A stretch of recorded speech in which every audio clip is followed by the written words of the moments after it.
पायापाशी अनिकारशी विटोनी ऐसा धीर देई मना नारायणा विनवितो अंतरितो तुझा वास अंतरितो तुझा वास अनिकानाश कारणा ऐसा धीर देई मना नारायणा विनवितो तुका म्हणे शेवटीचे वाटे साचे राखावे ऐसा धीर देई मना नारायणा विनवितो विठ्ठल विठ्ठल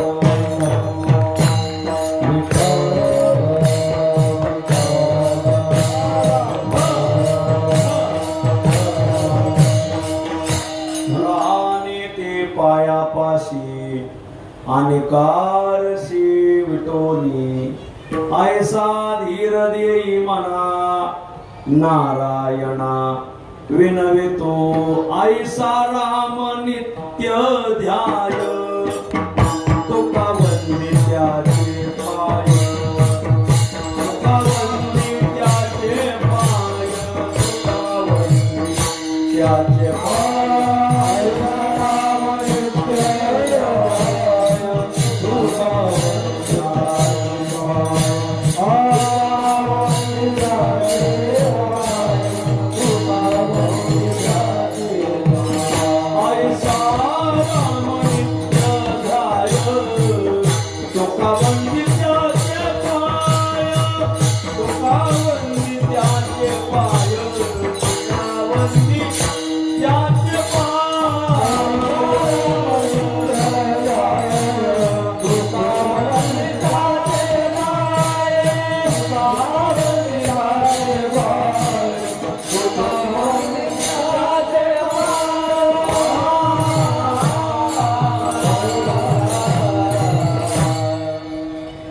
राहणे ते पायापाशी अनिकारशी विटोनी ऐसा धीर देई मना नारायणा विनवितो प्रस्तुस्थळी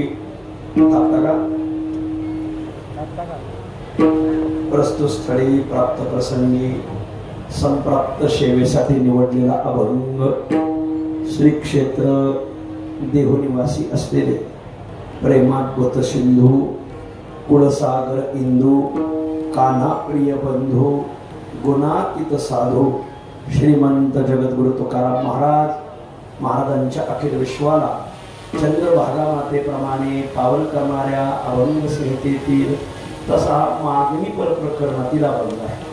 प्रस्तुत अभंगात श्रीमंत जगद्गुरु तुकोबाराय हे पांडुरंगाजवळ काही मागण्या मागतात. की पांडुरंगा, आमच्या परमार्थाचा शेवट गोड व्हावा हे मला मागायचंय. अंतःकरणात तू येऊन राहावं आणि आमच्या अंतःकरणातलं जे अज्ञान आहे ते दूर करावं हे एक मागायचंय. आणि तुझ्या पायाजवळ राहण्यासाठी जे सात्विक धैर्य लागत आहे त्या धैर्याचं एक दान तू आम्हाला द्यायचंय. अशा 2-3 मागण्या आजच्या अभंगात तुकाराम महाराज पांडुरंगाजवळ मागतात.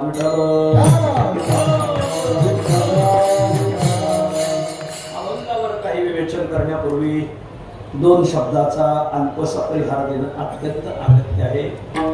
साधू संतांचं उभं पीक म्हणून प्रसिद्ध असलेला आपला मराठवाड्यामध्ये विनाकारणपणावरही न जाणणारा जिल्हा, अवगुणाला जाणणारा जिल्हा जालना जिल्हा. या जालना जिल्ह्यामध्ये आंब्यासारखा गोड तालुका अंबड तालुका आणि अंबड तालुक्यामध्ये भगवान श्रीकृष्णाच्या पादस्पर्शाने पावन झाली तपोभूमी. भगवान राम अवतारामध्ये ज्यावेळेस सीतामाईला सोडून आणण्यासाठी ज्यांनी महत्वाच्या भूमिका घेतल्या त्यामध्ये सर्वात महत्वाची भूमिका ज्यांच्याकडे होती राम अवतारातील सुप्रीम कोर्ट जे होते. कोणताही निर्णय प्रभू रामरायाने ज्यांना विचारून घ्यावा असे श्री संत जामवंत महाराज, जामवंतांची तपश्चर्याची भूमी, भगवान श्रीकृष्णाची पादस्पर्शाने पावन झालेली भूमी, भगवान श्रीकृष्णाने जामवंताचं जिथे युद्ध घडलं आणि जामवंतीशी विवाह झाला म्हणा असं आधी काही गोष्टी. या सगळ्या गोष्टीला साक्षीदार असलेला आपला हा जामवंत गड आणि या जामवंत गडाच्या पायथ्याशी जालना जिल्ह्यातील अनेक आंबड तालुक्यातील वंचार तालुक्यातील अनेक गावांना एकत्र करून आपल्या सगळ्या गावगावचे कीर्तनकार प्रवचनकार राजकीय पारमार्थिक सामाजिक शैक्षणिक गुणीजन गायक वादक गावगावचे सप्ताहाचे संयोजक सगळ्यांच्या सहकार्यातून पार पडत असलेला हा नाम महोत्सव श्री संत ज्ञानोबा सप्तशतकोत्तर स्वर्ण महोत्सव श्री जगद्गुरु तुकोबरायांचा त्रिशतकोत्तर अमृत महोत्सव श्री संत नामदेवराय संत जनाबाई आणि 14 जणांचा षष्ठ शतकोत्तर अमृत महोत्सव श्री संत सावता महाराजांचा सप्तशतकोत्तर अमृत महोत्सव जनार्दन स्वामी देशपांडे आपले देवगिरीला ज्यांची समाधी आहे यांचा चतुष्शतकोत्तर सुवर्ण महोत्सव आणि विश्वविख्यात पालखी सोहळा ज्यांनी काढला तुकोबरायचे धाकले चिरंजीव नारायण महाराज देवकर यांचा त्रिशतकोत्तर अमृत महोत्सव वारकरी संप्रदायात हे साल खूप पवित्र आहे। या सालामध्ये 7-8 संतांचा उत्सव आहे। तो ह्या सगळ्या संतांच्या उत्सवाला डोळ्यापुढे ठेवून आपण या जालना जिल्ह्यातील सगळी महाराज मंडळी कीर्तनकार प्रवचनकार गावगावचे सप्ताहाचे संयोजक या भागातील काही राजकीय व्यक्तिमत्व सगळे एकत्र येऊन या सप्ताहाचं चांगलं नियोजन केलं। एक 5-6 महिन्यापूर्वी माझे छोटे गुरुबंधू आदरणीय आमचे संजय महाराज शिंदे महाराजांनी मोठ्या आग्रहाने सांगितलं की आम्हाला एक चांगला उत्सव करायचा आणि तुम्ही एखादी सेवा घ्या अधिक मासात करायचा आहे। आणि मग काल परवा आमचा पंढरपूरचा अधिक मासाचा उत्सव संपला। खूप मोठा उत्सव, रोज 1-1.5 हजार काळकरी उभे राहायचे। खूप मोठा उत्सव, 1-2 लाख भाविक बसून होते पंढरपूरच्या त्या उत्सवाला। विशेष म्हणजे पंढरपुरात 270 चालू आहेत सध्या। पंढरपुरात 270 चालू असतानाही तो उत्सव खूप मोठ्या प्रमाणात पंढरपूरला काल 24 तारखेला त्याचा काला झाला। आणि मग महाराजांनी आग्रह धरला की तुम्ही एखादी सेवा करा। आमच्या परिसरातल्या महाराज मंडळीची इच्छा आहे या निमित्ताने आपल्या सगळ्यांच्या दर्शनाची योगाला अतिशय सुंदर देखणं नियोजन आपण केलेलं आहे। पूर्वी हे मंडप सगळे उत्तर प्रदेशातल्या कथांना पाहायला भेटायचे। बागेश्वर धाम यांची कथा, प्रदीप मिश्रा यांची कथा, आपल्या वारकऱ्याचे कीर्तन म्हणजे मोळाका खांबाचा मंडप, लाईट गेलेले दिवे, उडालेले दिवे, शॉर्ट सर्किट झालेले माईक, ह्या भागून याच्यावरच भागून घ्यायचा आपण महाराज। काय कोण झाले वारकरी संप्रदायामध्ये या 2-3 वर्षामध्ये चांगली क्रांती झाली आणि आपण जितकं चांगलं करू तितका समाजही चांगला प्रतिसाद देतो। पण आपलं लईच काही दळबद्री असले का मग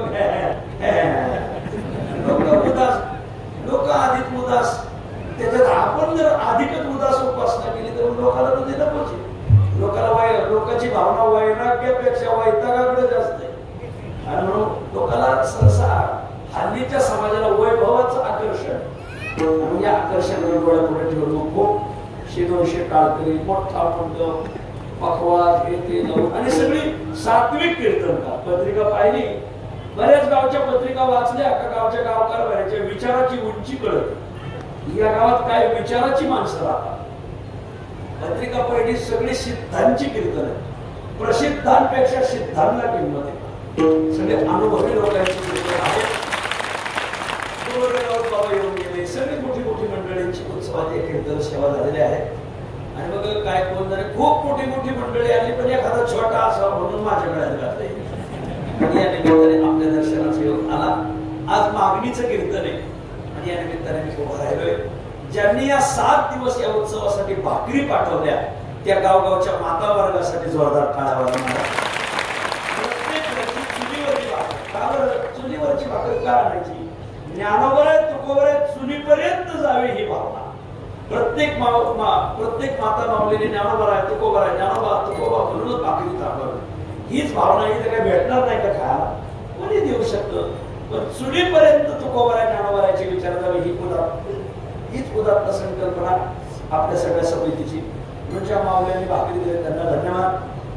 आता एवढा मोठा उत्सव करायचा म्हटलं अर्थम सर्वस्व मूलम, पैशाशिवाय काही होत नाही। तुम्ही घर बांधलेले आहेत, वास्तुशांती केलेले आहेत, पोराचे लग्न केलेले आहेत, काही निवडींचे सुद्धा केले बरोबर असो, खर्चाशिवाय काही होत नाही। आणि म्हणून ज्यांनी देणगी दिली असेल त्या भाविकांसाठी जोरदार टाळ्या वाजवा। तुम्ही दिलेली देणगी या उत्सवाच्या प्रत्येक कामाला यथार्थ रीतीने आपल्या समितीने वापरलेली आहे। आणि म्हणून अतिशय पारदर्शक पद्धतीने आपण करतात. देणगीदारांचं धन्यवाद. जे रोज गाड्यांना येण्या जाण्याची सोय करतात ते तरुण मुलांसाठी एकदा जोरदार टाळ्या वाजवा. म्हणजे मी ट्रॅफिकचं नियोजन पाहिलं, इकडे गाड्या लावा, इकडे गाड्या लावा, इकडे गाड्या लावा, गाड्या चोरी जाऊ देत नाही, गाड्यांना व्यवस्थित पार्किंग करतात, त्यांच्यासाठी धन्यवाद. चौथी गोष्ट, ज्यांनी स्वयंपाक केला त्या आचार्यासाठी एकदा जोरदार टाळ्या वाजवा. मीठही मागायची गाडी पडली नाही, मीठ मागायची गरज पडली नाही, नीट जेवायचं, नीट निघायचं, काढायचं मिठाई सुद्धा मागून या आचार्याने दिलं नाही. आचार्य धन्यवाद. खूप चांगला मंडप आहे, त्या मंडप वाल्यासाठी एकदा जोरदार टाळ्या. खूप चांगली सिस्टीम आहे, त्या सिस्टीममध्ये आमच्या भावासाठी जोरदार टाळ्या. गिरी मंडप काय करायचं असं काही परिचय नाही माझा. आणि दररोज हे 200 टाळकरी उभे राहतात ना, टाळकऱ्यांसाठी जोरदार टाळ्या. सगळी परिसरातली महाराज मंडळी आहे, सगळ्यांनाच चाली भेटल्या असतील असं काही नाही, सगळ्यांनाच वाजवायला भेटलं असतं असंही काही नाही, सगळ्यालाच कीर्तन प्रवचन भेटलं असेल असंही काही नाही. समजून घ्या, ह्या ज्ञानोबाच्या 750 नाही भेटलं, ज्ञानोबाच्या 775 तुम्हाला नक्की भेटून अशी अपेक्षा करतो. सगळ्यांचा सन्मान राखता येत नाही, पण कोणीही आपण आपला मान आणि आपला सन्मान म्हणजे आपले ज्ञानोबा आहे. आपल्या ज्ञानोबाचा मान सन्मान झाला, त्यात आपला झाला. 100 रुपये दिले म्हणजे त्याच्यात 50 रुपये आले तर जवळ 50 रुपये स्वतंत्र द्यायची गरज आहे. 150 न्याय म्हणतात. एकाला 50 रुपयाला 50 रुपये द्यावं, पुढच्या वेळेस 100 दिली का हो, मी 50 मागितले तुम्ही सारे 50 रुपये देऊ शकत नाही. अलीकडे हालत 100 दिले म्हणजे त्यात 50 आलेतच जमा. तसं माझ्या माऊलीचा, माझ्या तुकोबराचा सन्मान झाला म्हणजे आमच्या सगळ्या कीर्तनकारांचा झाला, आमच्या तुकोब ज्ञानोबराचा झाला. कारण तुका म्हणेवरच आमची पोट आहेत वर बघा.